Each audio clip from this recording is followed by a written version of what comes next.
October 1944. The Vosges Mountains in eastern France were bleeding. American forces pushed through dense forests and jagged peaks, fighting for every frozen inch against German defenders who knew the terrain like the back of their hands. But the Germans didn't know everything. They didn't know about Joseph Neitsch. They didn't know what happens when you laugh at a ghost.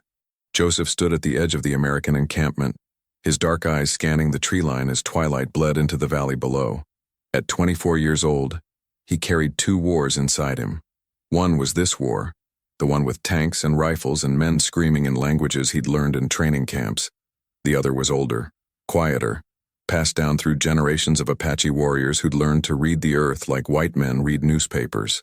His grandfather had taught him to track deer across rock faces where no prints existed, to find water in desert places where white settlers died of thirst, to move through hostile territory as if the land itself offered protection.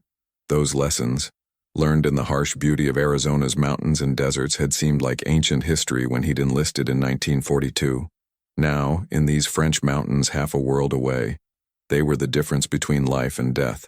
Captain Robert Fletcher approached from behind, boots crunching on frost-hardened ground.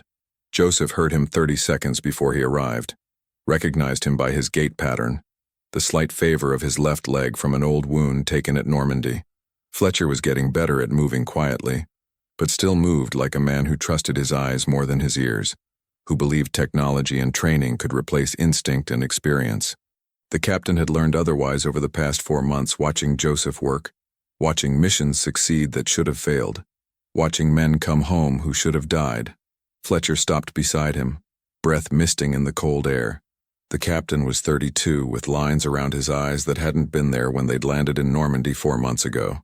He'd commanded men through hedgerow hell, watched boys from Iowa and Texas learn that war wasn't like the movies, that death came randomly and viciously, that courage and cowardice often looked identical until the moment of crisis passed. He'd seen Joseph work miracles of reconnaissance and survival. He'd also seen the looks other officers gave Joseph, the whispers, the jokes that died when Joseph walked into a room but resumed the moment he left. Fletcher had stopped finding them funny somewhere around the third successful reconnaissance mission, when Joseph's reading of terrain and enemy movement had saved Fletcher's entire company from a German ambush that would have slaughtered them. Intelligence reports say there's a German observation post somewhere in those mountains. They've been calling in artillery strikes with pinpoint accuracy. Cost us 2 supply convoys and a field hospital last week. 16 men dead, 43 wounded, and we lost medical supplies we desperately needed. Division wants it found and eliminated before the main offensive kicks off in 72 hours. Fletcher's voice was quiet, respectful. He wasn't giving orders to a subordinate. He was asking a specialist for his assessment, the way you'd consult a doctor about a diagnosis or an engineer about a bridge.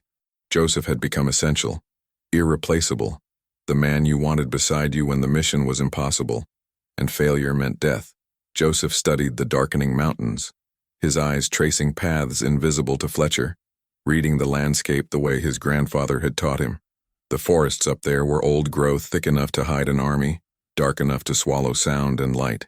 The Germans had chosen well, selecting terrain that favored defense, that channeled attackers into kill zones, that made conventional assault suicidal. But they'd also left signs, small indicators that most men would miss, but that screamed to someone who knew how to listen. Smoke patterns during the day, slightly different from cooking fires, the particular haze that came from radio equipment generators. Bird behavior in certain valleys disturbed by regular human presence, the absence of raptors that should nest on high ridges. Small things, Apache things, the kind of details that white officers dismissed as superstition until those details kept them alive. They're northeast, maybe 6 miles up. There's a ridge that overlooks the whole valley, perfect sight lines for artillery spotting. That's where I'd be if I wanted to see everything and stay hidden. Joseph's voice carried the faint accent of the reservation, mixed with the flat tones of military English. He pointed to a dark mass of stone barely visible against the evening sky, a formation that looked like a dozen others unless you understood how terrain and tactics intersected. Fletcher pulled out his map, studying it with a flashlight covered in red cloth to preserve night vision. That's enemy territory all the way.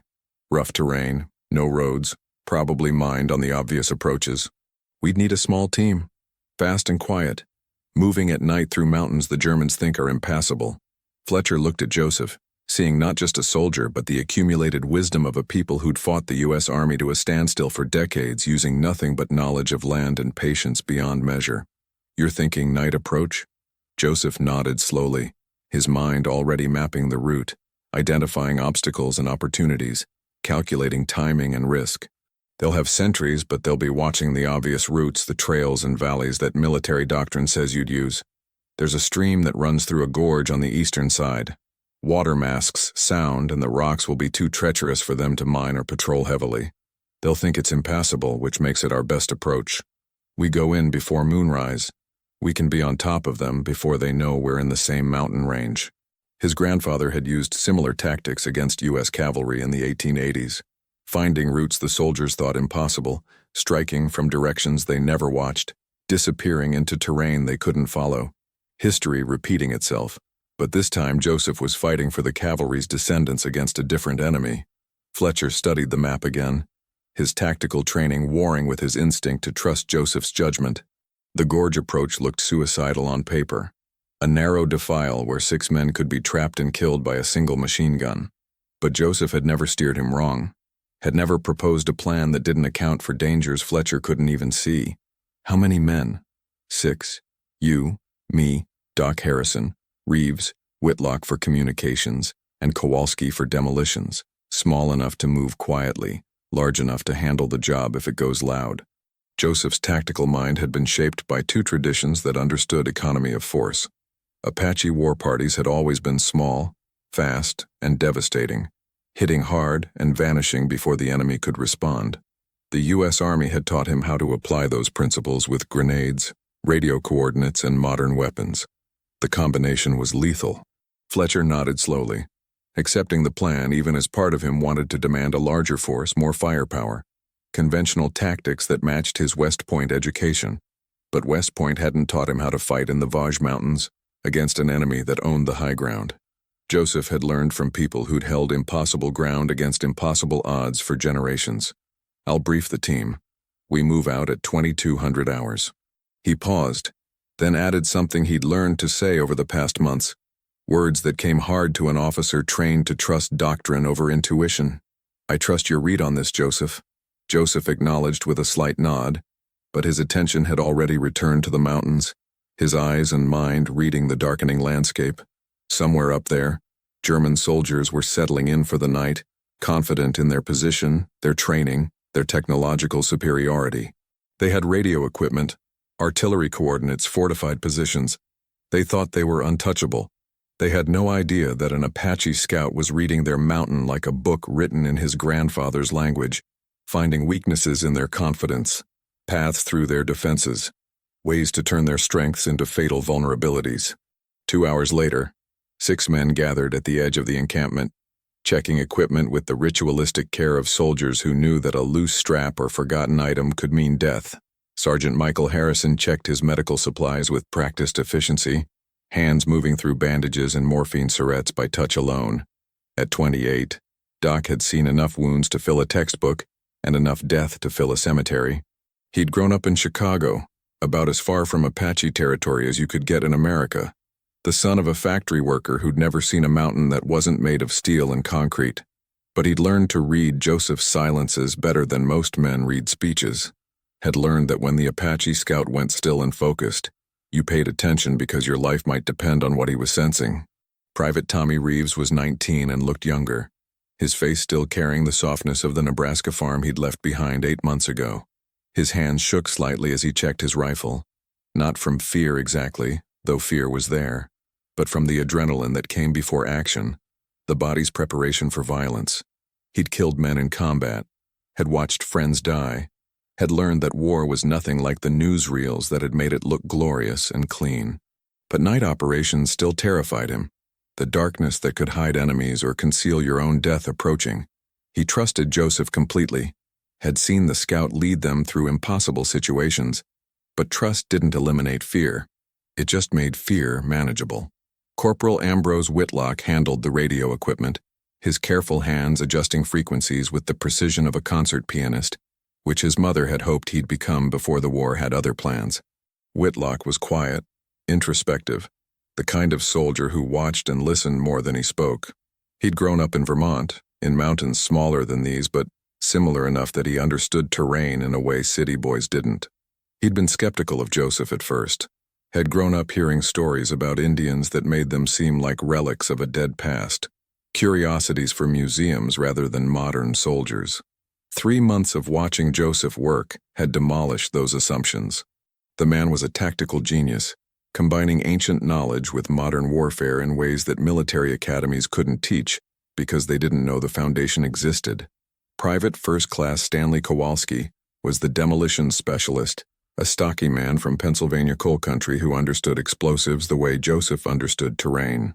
He'd been blowing things up since he was 12, helping his father in the mines, learning to read rock and calculate charges with mathematical precision. He didn't talk much, communicated mostly in grunts and nods, but his work was flawless. When Kowalski set a charge, it detonated exactly when and how you needed it to. He respected Joseph because the scout never questioned his expertise with explosives, just as Kowalski never questioned Joseph's expertise with terrain.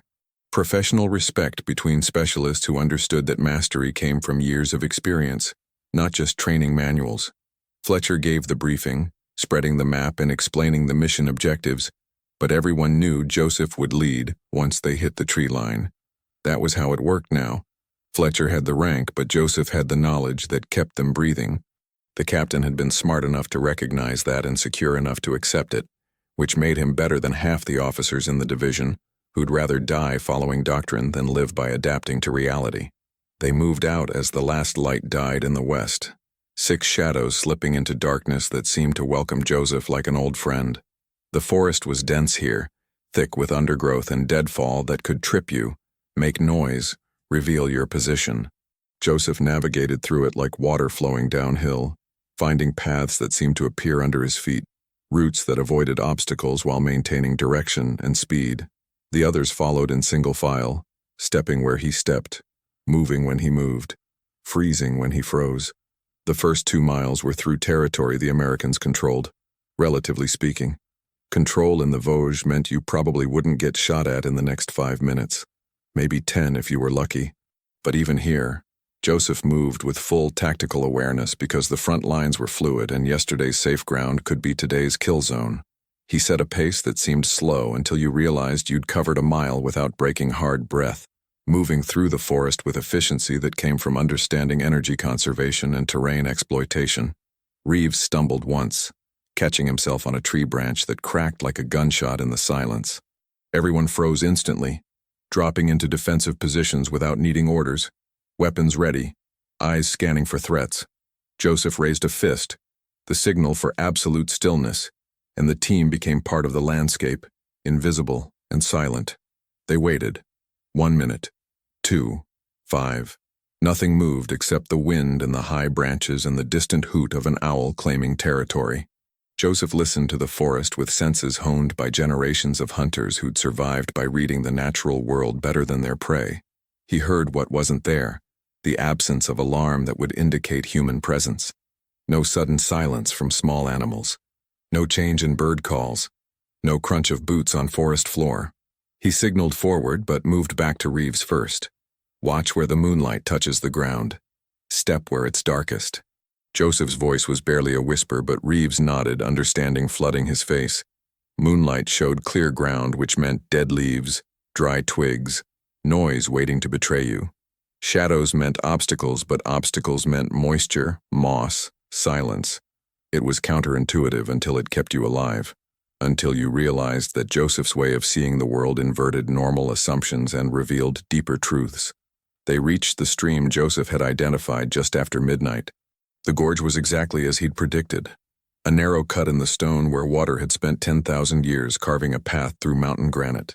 The sound of running water filled the air, a natural white noise that would cover their approach, mask conversation and equipment noise.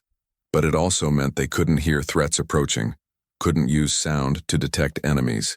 Joseph hand-signaled the formation change.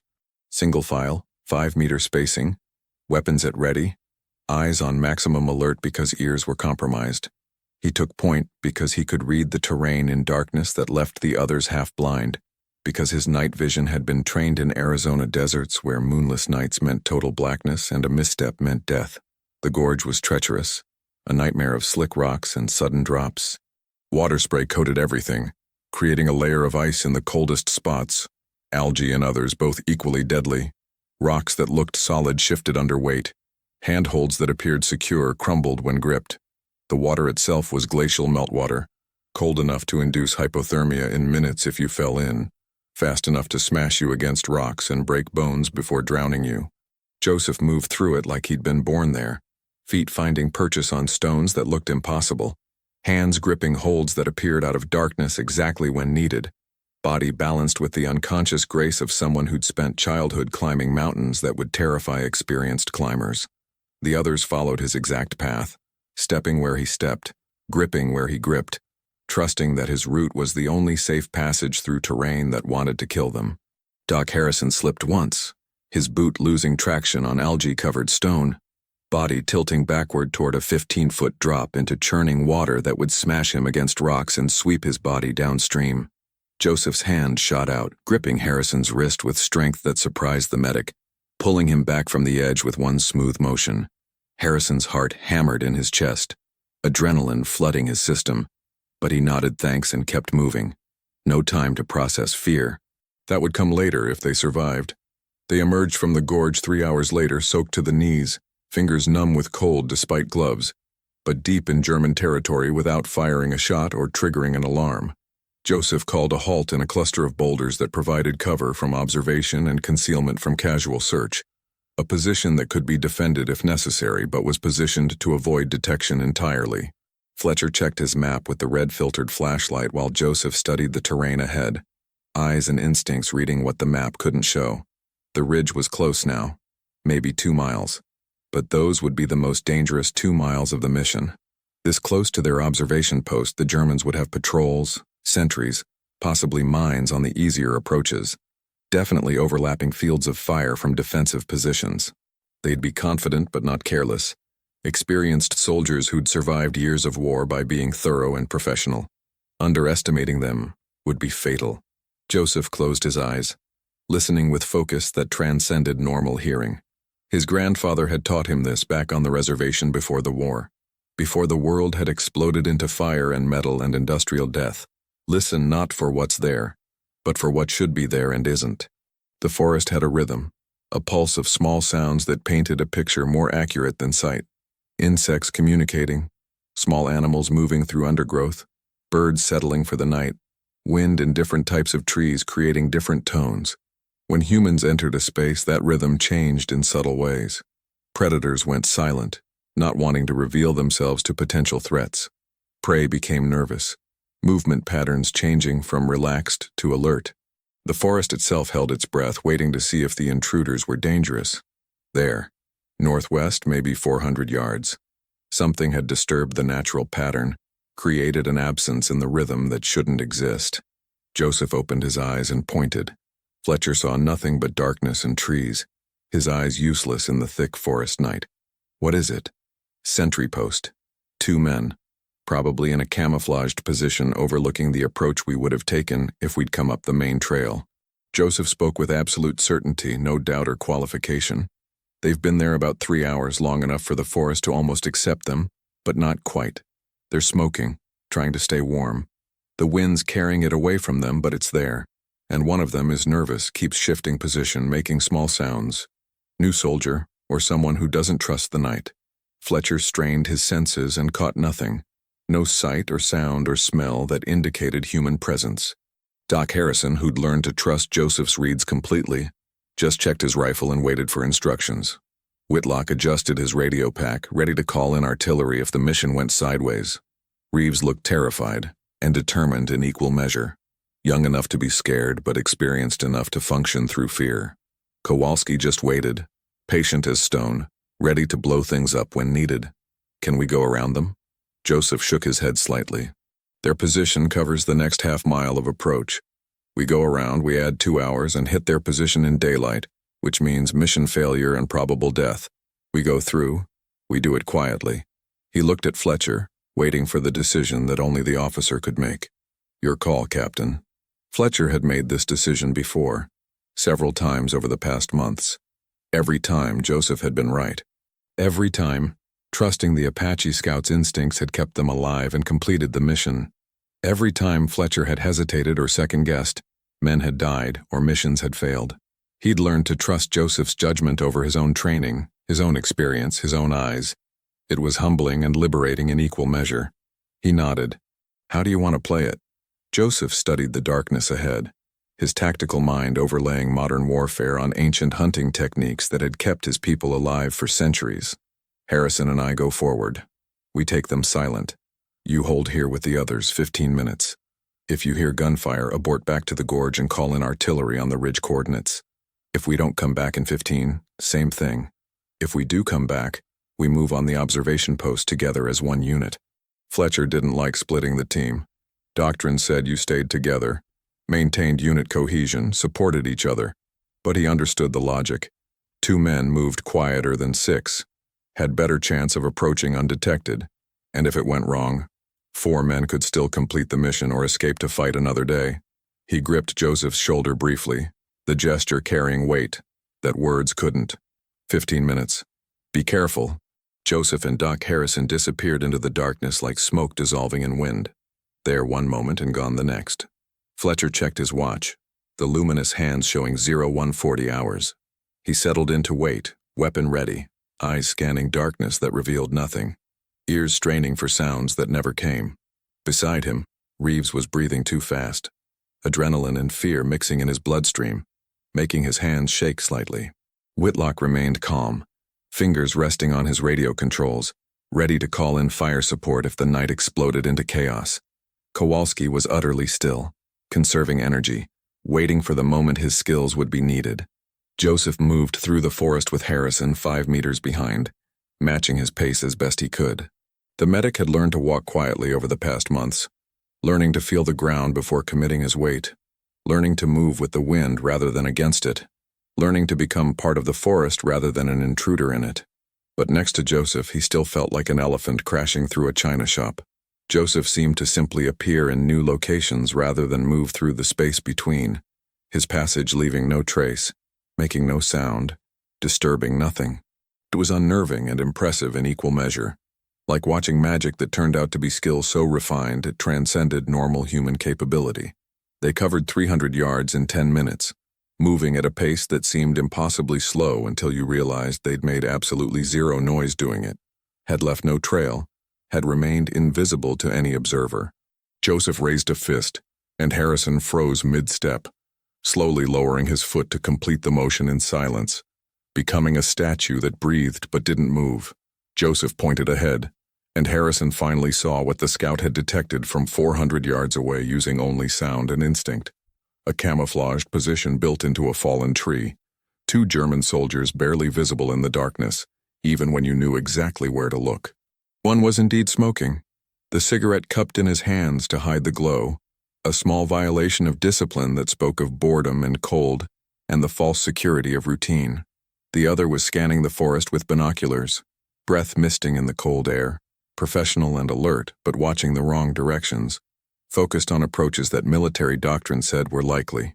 Joseph hand-signaled the plan with gestures Harrison had learned to read like language. Harrison would take the one with binoculars. Joseph would take the smoker. Simultaneous, silent, no room for error or hesitation. If either soldier made a sound, shouted a warning, or fired a shot, the whole mission collapsed. The observation post would be alerted, reinforcements would pour into the area, and 6 Americans would be hunted through hostile mountains by soldiers who knew the terrain and had superior numbers. Harrison's mouth went dry, his heart rate accelerating despite his efforts to stay calm.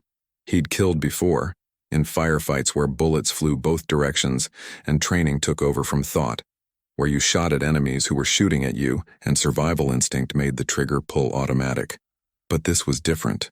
This was walking up to another human being and ending their life with your hands, close enough to smell their last breath, intimate and horrible in ways that combat at distance wasn't. He looked at Joseph and saw no hesitation, no doubt, no moral conflict. Just focus and necessity and the cold calculation of war. These men would kill Americans tomorrow if they lived through tonight. These men were calling in artillery strikes that had already killed 16 and wounded 43. These men were enemy soldiers in a war that demanded their deaths for American survival. Harrison nodded, pushing down his reluctance, accepting the necessity. He was ready. They separated, circling to approach from different angles, using the terrain and darkness to mask their movement. Joseph moved like a shadow cast by a cloud. There and not there, more absence than presence. Something your peripheral vision caught, but your direct gaze couldn't find. The German smoking never saw him coming, never heard him approaching, never had a moment of warning or chance to react. One moment he was taking a drag from his cigarette, thinking about a girl named Greta in Munich, and wondering if the war would end before winter killed them all in these frozen mountains.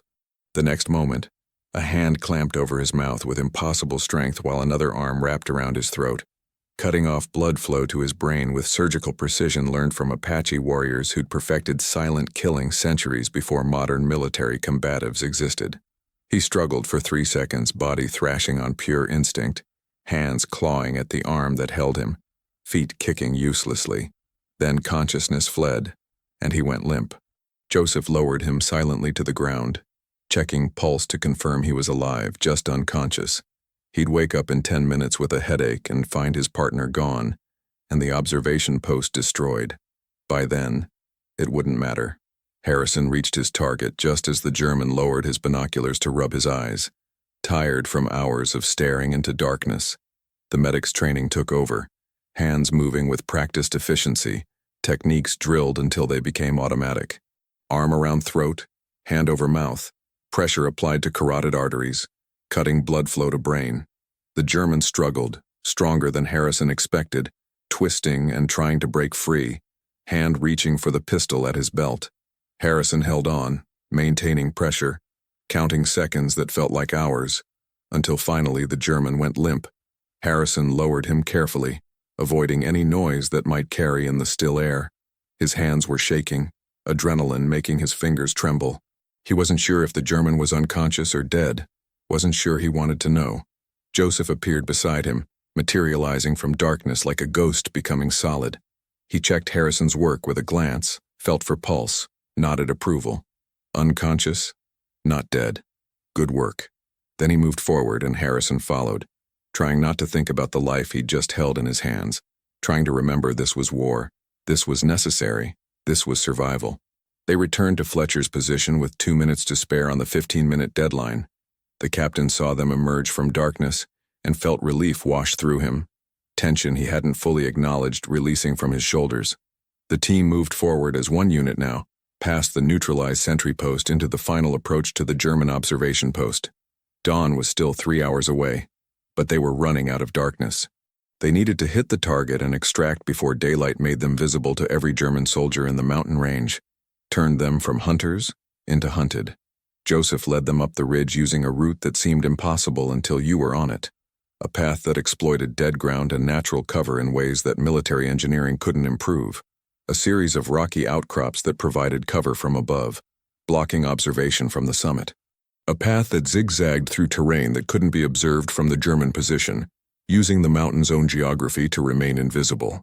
A final approach through a boulder field that brought them to within 50 meters of the German position, without ever being exposed to direct observation or fire. Fletcher was beginning to understand why Apache warriors had terrorized the American Southwest for decades, why it had taken thousands of soldiers years to finally defeat a few hundred warriors. It wasn't savagery or fanaticism. It was expertise in terrain and tactics that made conventional military doctrine look clumsy and obvious, that exploited every advantage and minimized every weakness, that turned landscape itself into a weapon. The German observation post was exactly where Joseph had predicted, built into the summit rocks with professional competence. A reinforced position with overhead cover against artillery, walls of stacked stone providing protection from small arms fire, firing ports offering clear view of the entire valley below. Fletcher counted at least 8 soldiers through his binoculars, possibly more inside the bunker structure that was partially underground. Radio equipment with antenna array, artillery spotting gear with high-powered optics, ammunition stores, supply caches. This wasn't just an observation post. It was a forward command center coordinating German defensive operations across the entire sector, directing artillery fire that had been devastating American advances for weeks. Taking it out would blind the German artillery and save hundreds of American lives in the coming offensive. But 8-6 odds in a fortified position were not favorable, even with surprise on their side. Fletcher was calculating assault options, running through scenarios in his mind, all of them ending badly, when Joseph touched his arm and pointed. A patrol was leaving the observation post, 4 soldiers heading down the mountain on a routine sweep, carrying rifles and moving with the casual confidence of men who'd done this 100 times without incident. The Germans were confident enough in their position to split their forces, secure enough in their dominance of the terrain to send men away from the fortification. That confidence was about to cost them everything. Joseph's plan formed instantly, elegant and brutal in its simplicity.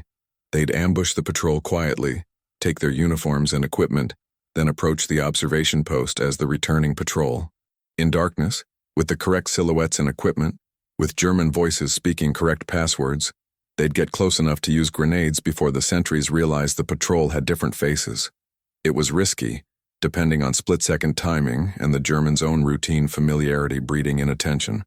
But it was their best shot, maybe their only shot at taking the position without a frontal assault that would get them all killed. They set the ambush in a narrow section of trail where the patrol would have to move single file between 2 large boulders, a natural choke point that limited movement and prevented mutual support. Joseph and Fletcher took one side, concealed behind rocks and undergrowth. Harrison and Reeves took the other, weapons ready but safeties on because gunfire would alert the observation post. Whitlock and Kowalski held in reserve, ready to support or complete the mission if the ambush failed. They waited in absolute silence as the German patrol approached, talking quietly in German, relaxed and unsuspecting, rifles slung over shoulders rather than held ready. These men had walked this patrol 100 times, maybe more. Nothing ever happened. The Americans were miles away, pinned down in the valley, too cautious or too incompetent to attempt a night assault through impossible terrain. The war was boring here, cold and uncomfortable but safe. A good posting compared to the Russian front or the desperate fighting in Germany's cities under Allied bombing. The patrol entered the kill zone, 4 men in single file, spacing too close for tactical movement but comfortable for conversation. Joseph's hand dropped, the signal they'd all been waiting for. 6 Americans rose from the darkness like vengeful spirits, like nightmares becoming solid, like death itself, taking human form. It was over in seconds, faster than thought, faster than the Germans could process what was happening. Joseph took the lead soldier, arm around throat, cutting off air and blood before the man could shout. Fletcher took the second, using his combat knife with brutal efficiency. Harrison and Reeves took the third and fourth simultaneously, techniques they'd practiced but never wanted to use, killing at close range with their hands and knives. 4 men dead before they understood they were under attack, before their brains could register the transition from routine patrol to lethal ambush. It was efficient, brutal, and necessary, the ugly mathematics of war where killing 4 men quickly saved hundreds of lives later. Fletcher felt sick, even as he stripped a German uniform from a body still warm, blood still flowing from the wound he'd inflicted. This wasn't war as he'd imagined it at West Point, wasn't the clean tactical problem solved with maps and doctrine. This was murder dressed in military necessity, killing men who might have been decent people in other circumstances, ending lives to save other lives in calculations that made sense strategically but felt wrong morally. But Joseph was right, had been right every time. This was how you won when outnumbered and outgunned. You used surprise, terrain, and the enemy's own assumptions against them. You did what was necessary, carried the weight of it, and kept moving forward because the alternative was losing, and losing meant more death. Just American death instead of German death.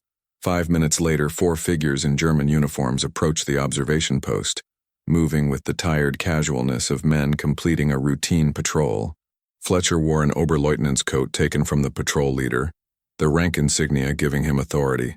Joseph wore a Gefreiter's uniform that fit poorly across his shoulders, too small for his frame, but in darkness and at distance it would pass inspection.